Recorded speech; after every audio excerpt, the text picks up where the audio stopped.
Stories that are making headlines at this hour. We're less than a day away from the first round of inter-Korean family reunions. A total of 82 family members from the South will be heading to North Korea's Mount Kumgang Resort early Thursday morning to meet their loved ones for the first time in 6 decades. In Sochi, South Korea's figure skating queen Kim Hyuna begins her defense of Olympic gold in the short program later tonight. Demonstrators fill the streets of Kiev again 1 day after the deadliest day of anti-government protests in months. The international community voices grave concerns and calls for immediate talks with the opposition. These stories and more next on Primetime News.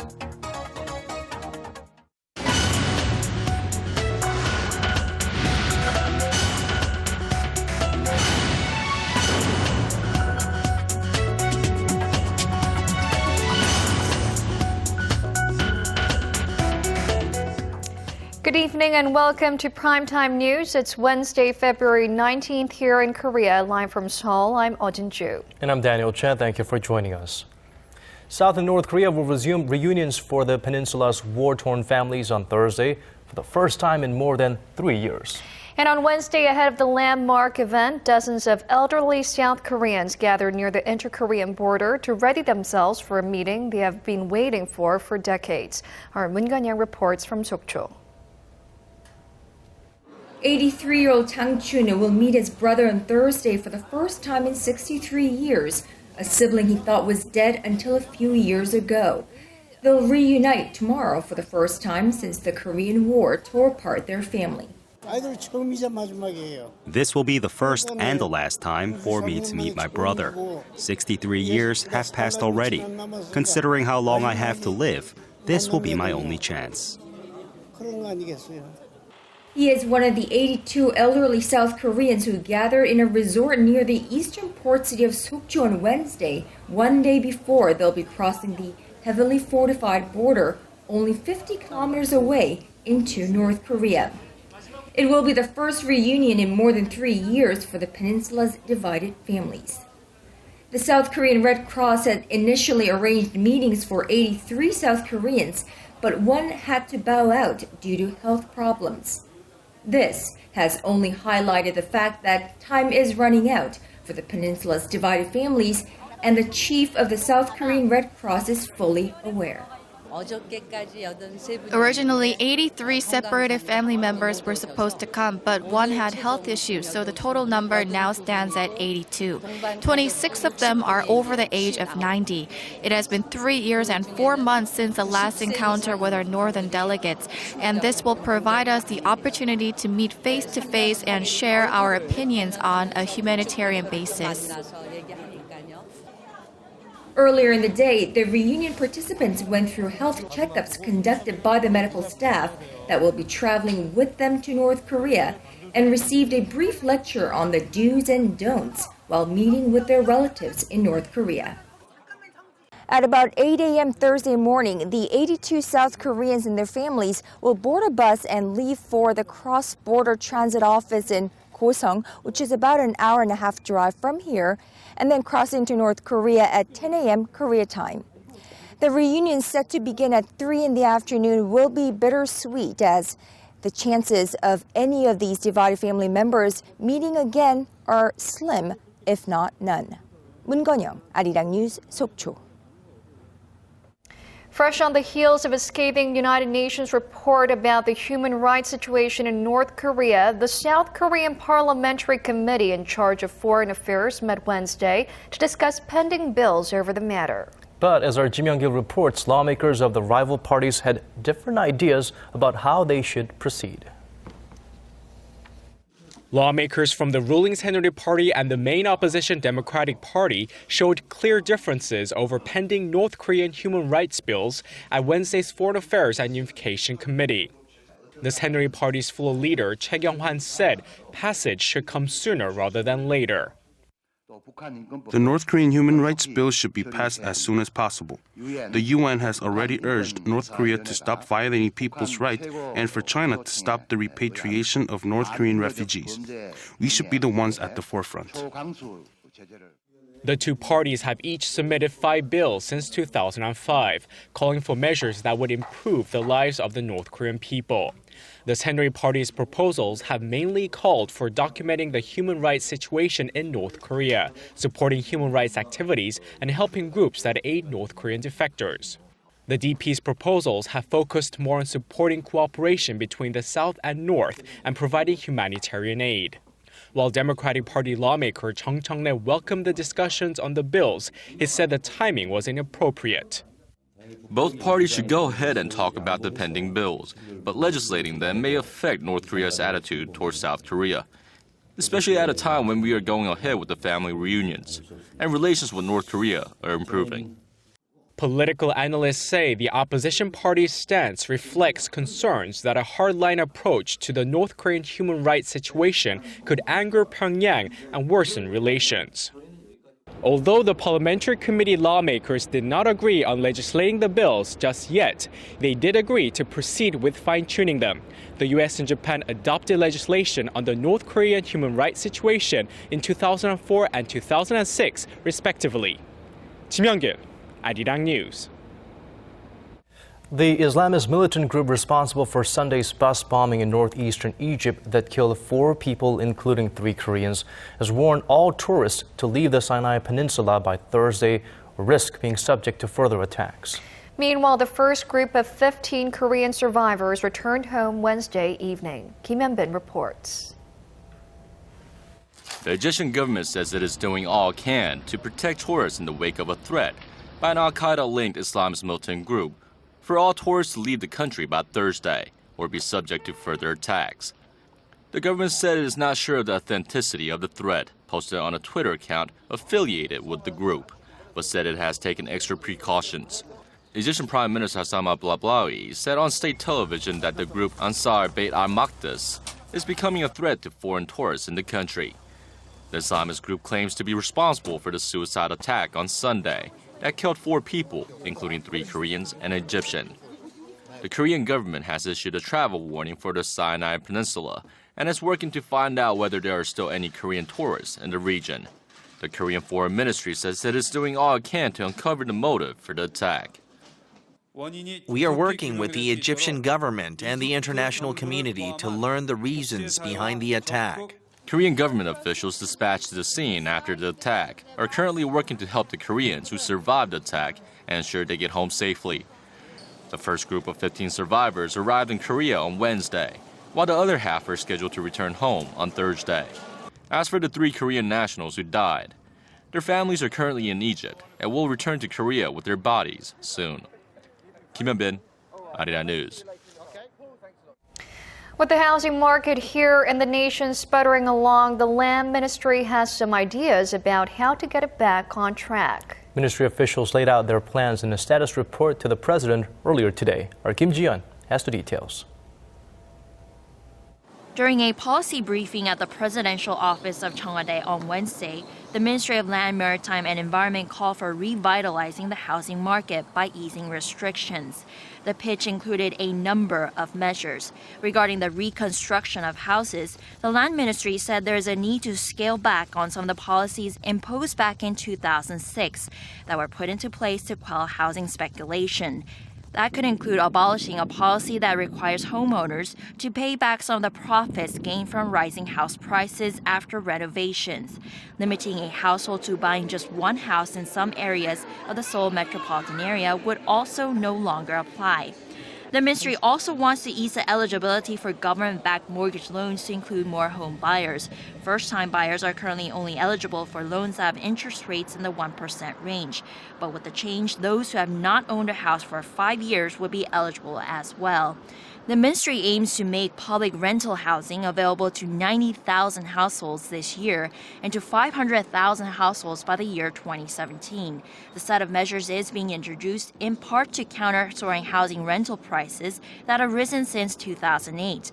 The goal is to ease the imbalance between supply and demand in Cheonse, a rental system unique to Korea that requires one large lump sum deposit. The task of boosting the nation's faltering housing market has been a major issue for economic policymakers, as more than half of Korean households' assets are in real estate. And because of that, many fear that the ailing housing market could have a negative impact on the nation's consumption, which makes up a majority of the nation's gross domestic product. Kim Ji-yeon, Arirang News.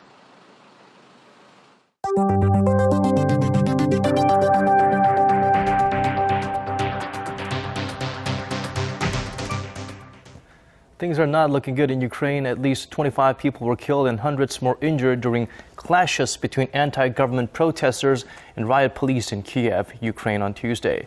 It's by far the worst violence seen in the capital since the mass protests erupted 3 months ago. The leaders on both sides of the dispute remain far apart. Our Paul Yi reports. Clashes between riot police and protesters in the capital of Ukraine have resulted in the deaths of at least 25 people, with 241 others suffering injuries, according to the health ministry. It's the worst outbreak of violence since demonstrations erupted against President Viktor Yanukovich 12 weeks ago. On Tuesday, Ukrainian police charged thousands of protesters at the capital's Independence Square using rubber bullets, smoke, and stun grenades. Earlier, the authorities had set protesters an early deadline to leave the area or face, quote, tough measures. The demonstrators responded by throwing petrol bombs, fireworks, and stones at police. Opposition leader Vitaly Klitschko told women and children to leave the central square, but he urged some 25,000 protesters to defend the camp, saying they were there to stay. Tuesday's events erupted after demonstrators attempted to march on Parliament, demanding constitutional reform. Unfortunately, there seems to be no progress being made regarding the matter. We have proposed a constitutional amendment, which hasn't even been submitted. Klitschko held emergency talks with President Yanukovych's office early Wednesday. However, he returned to the central Kiev square without any agreement on ending the violence. Following the meeting, President Yanukovych said in a statement that the protesters were to blame for the deadly violence and called on opposition leaders to distance themselves from radical forces. The international community has called on both sides to show restraint, with the U.S. saying it was appalled by the violence. Paul Yi, Arirang News.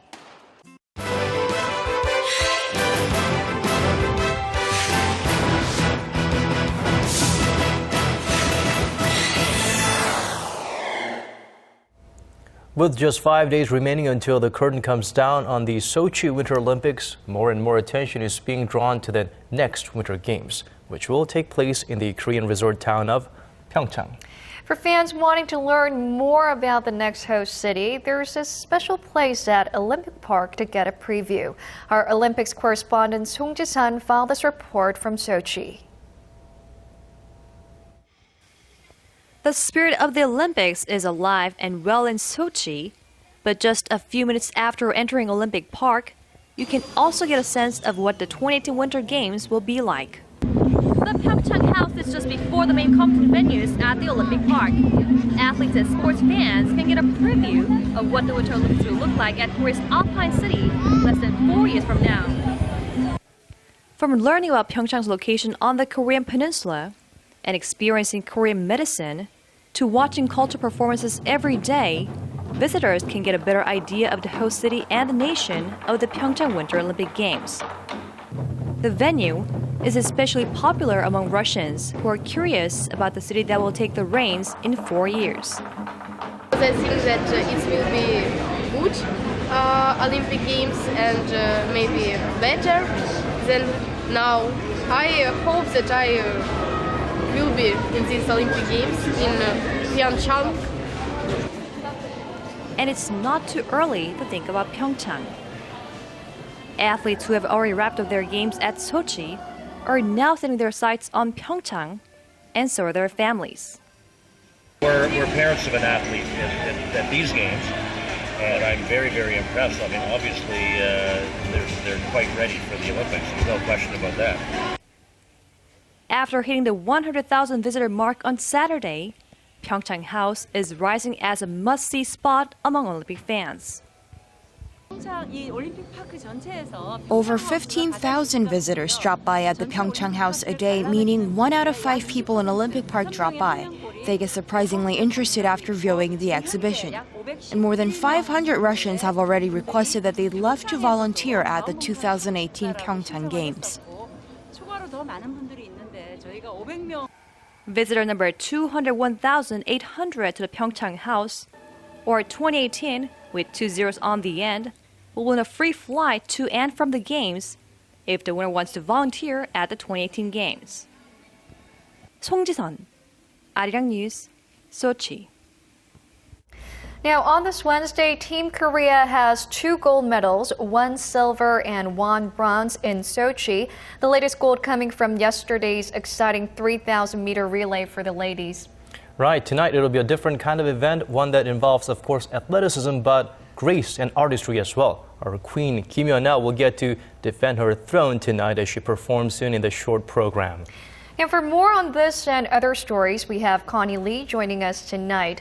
Connie, so let's start with the Netherlands. Yes. Dutch athletes are making quite a lot of headlines at this year's Olympics. You're absolutely right. The Dutch are dominating this year at Sochi, especially in speed skating. Now take this. There are 27 medals offered in speed skating at the Olympics, and the Dutch, they've taken 19 of them. Let's go to their latest win in speed skating in the 10,000-meter race from Tuesday. Now this race is the longest speed skating event, 25 laps to be exact.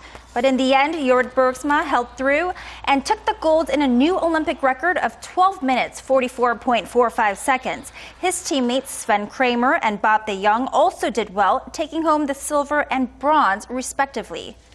Now, let's not forget about the Korean athlete, our Olympic champion from Vancouver. You're absolutely right. Korea's own Lee Sung-hoon, you can see here, or the gold medalist from the 2010 Olympics and the record setter from then, actually finished 4th this year. Now, the 25-year-old could not defend his Olympic title and actually lost some steam and energy towards the end of the race. But still, let's give him credit for finishing 4th at Sochi. Now let's get off the ice rink for a bit and go to the slopes. At this year's Sochi Olympics, we had a new sport introduced, the ski halfpipe event. Now on Tuesday, American David Wise took home the first gold medal in this event with his 92 points on his first run. Now halfpipe skiing, as you can see here, is a sport that includes performing tricks while going down the pipe. Now as you can imagine, it's not the safest of sports, so athletes are required to wear their helmets. And tonight is a night that many people, especially Koreans, are looking forward to with the figure skating short program. Well, I think, winning is like taking off, and winning it twice is like landing the plane. And landing is, of course, much harder a feat to accomplish. And Kim Yeon-ah actually has some younger competitors out there. I mean, Kim Yeon-ah is only 23, 24 years old, and this competitor from Russia, just 15. You're absolutely right. Well, in the short program, which is starting less than 2 hours from now, Kim Yeon-ah will be performing 17th out of 30 contenders. Now, the 23-year-old Kim will hope to defend her Olympic title this year at Sochi. You know, she says this is her last Olympics. So a lot of eyes are set on her to win back-to-back titles. But as you said, Daniel, there is that new young star from Russia. Her name is Yulia Lipnitskaya. Now, the young 15-year-old is supposed to be Kim Yeon-ah's toughest competition this year. And she already won the gold medal last week with her team event. So a lot of expectations are ready for 15-year-old Yulia Lipnitskaya and, of course, Kim Yeon-ah. And Connie, last year, it was her rival was Japan's Mao Asada, right? Right, and Mao Asada tonight will actually go 30th last out of 30 contenders, and Kim Yeon-ah is 17th. Now, for those wanting to catch some games after this newscast, now let's take a quick look at the upcoming schedule.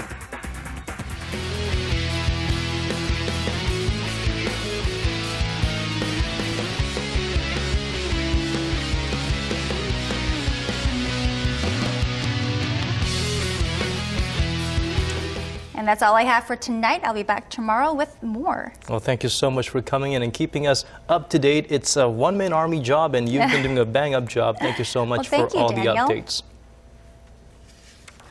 Well, now let's shift our attention to other sports outside of the Winter Games, starting with football. 2 familiar players have rejoined the South Korean men's national team. For that and more on their upcoming friendly, we have Stephen Che joining us in the Sports Center. Hello there. Hey guys, manager Hong Myung-bo unveiled his roster for Korea's match against Greece. And two big names are back in red, Park Ju-young and Cha Do-ri. Long overlooked by Coach Hong for his lack of playing time overseas, 28-year-old Park is getting his final chance to play. He has 23 goals in 61 international matches, so if he's in top form, he can be a huge asset.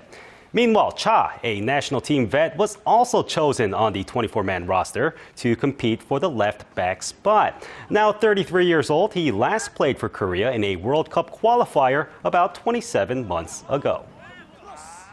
And speaking of the World Cup, FIFA has given a reprieve to the Brazilian city of Curitiba, allowing it to remain as one of the 12 host cities. The Curitiba Stadium was one of the 6 venues that missed the initial December 31st deadline and faced the axe. But FIFA Secretary General Jerome Valk said that it would in fact host 4 matches as planned, though it would have to maintain a frenetic pace to be completed by the middle of May. Now on to golf. The WGC Accenture Match Play Championship is about to open, and without Tiger or Phil playing, a certain Irishman has been named the favorite. With 12-1 betting odds, Rory McIlroy, ranked 7th in the world, has been pegged to lift the trophy and the winner's share of $1.5 million at the Match Play tournament. And the brackets are set for the 64 top golfers, who will battle it out one-on-one until only one remains as the champion. And that does it for me here in the Sports Center. This has been Stephen Che. I'll see you back here at midnight with more from the world of sports.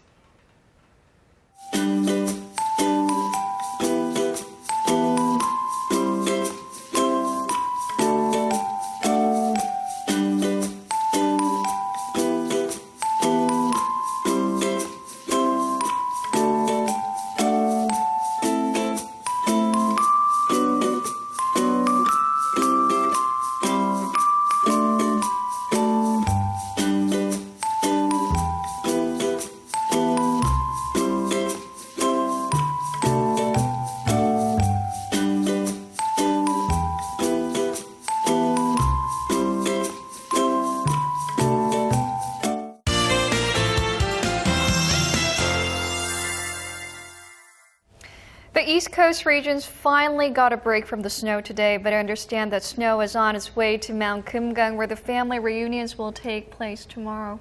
And for details, let's go over to our Kim Bo-kyung at the Weather Center. Bo-kyung, do fill us in. Good evening, guys. Well, it doesn't look like the weather is going to fully cooperate. From tomorrow through Friday, Mount Kumgang is forecast to get 2 to 7 centimeters of snow. The snowfall will mostly be concentrated from tomorrow afternoon through Friday early morning. But the good news is that Saturday is shaping up to be a sunny one. Taking a look at the current conditions, we're at the edge of a high-pressure system from China, which is why we're seeing cloudy skies across the map. Well, for those of you who didn't know, today is Usu, which is one of the 24 indicators marking the beginning of spring. Now, this is appropriate because the East Coast regions had a snow-free day today. As for tomorrow, in addition to Gangwon-do Province, Gyeongsang-Bukdo Province will get 1 to 5 centimeters of snow. The rest of the nation will enjoy mild winter weather conditions similar to today. Moving on to tomorrow's readings, Seoul peaks at 6 degrees, meanwhile Gwangju and Busan hit 8 and 10 degrees respectively. Moving on to other regions, Daejeon and Jeju make it to 8 degrees while Dokdo tops out at 2. Well, that's all for now, but I'll be back with more updates after midnight. Well, that's our broadcast on this Wednesday night. I'm Ojin Jeon-seol. And I'm Daniel Chen. Thank you for watching. We'll see you soon.